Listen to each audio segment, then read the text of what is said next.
हई लाइन पर ध्यान दी। जी। पैसे बा देवता और पैसे बा देवी। वाह वाह आ कल युग में पैसा वाला आदमी बाहे भी। वाह बड़ा बा।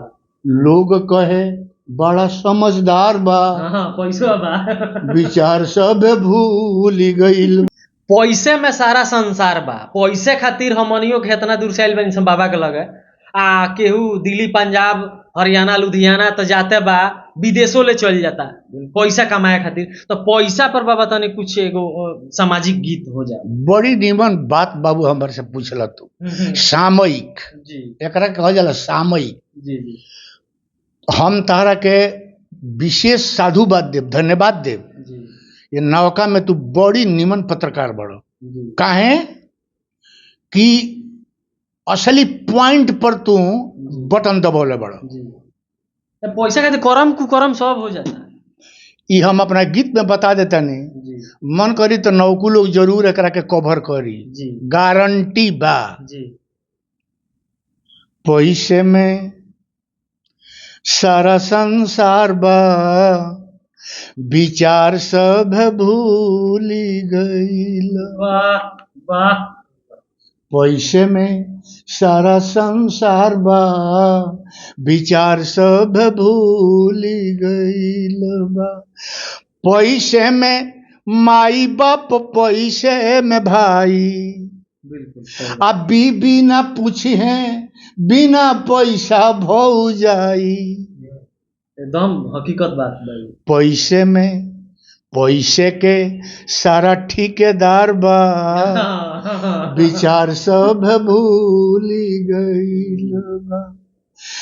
पैसे बनवावेला लालच के गठरी, सही आ भाई भाई में करावे बेपटरी।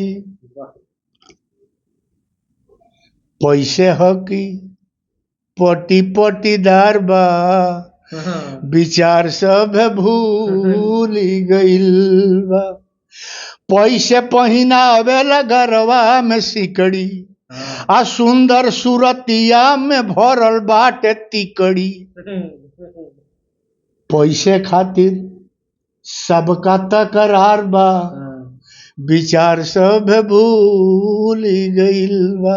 हम आगे होई कि हऊ ब्यास आगे होई है। यह तो लागल बा कंपटीशन में 2 कड़ी के गीत बा। जी पैसे में आतंकवाद भी समाइल बा। बिल्कुल परफेक्ट बात।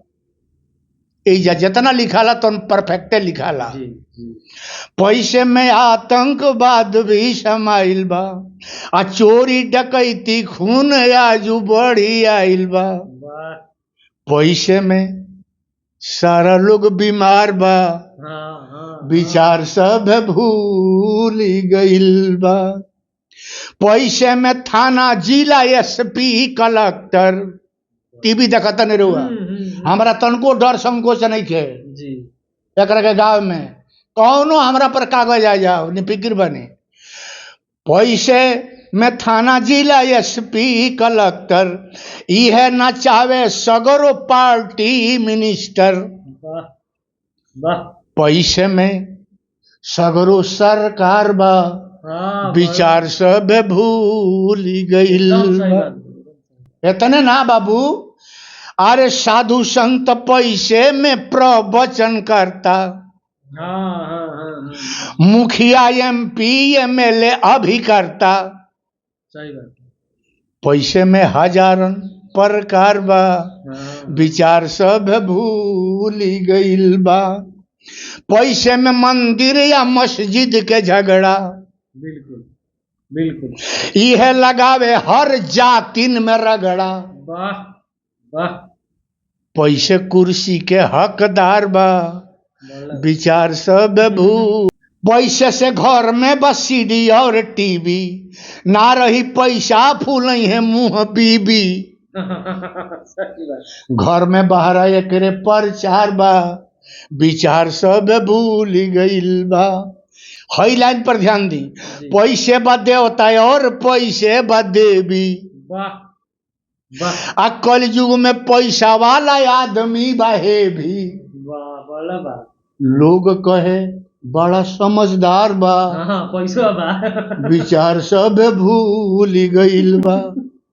अंत में कवि कहता, विजय तो ऊंचा बा पैसे के झंडा, अब पैसे में पावर या पैसे में डंडा, विजय पैसे के जय जयकार बा, अब विचार सब भूल गइल।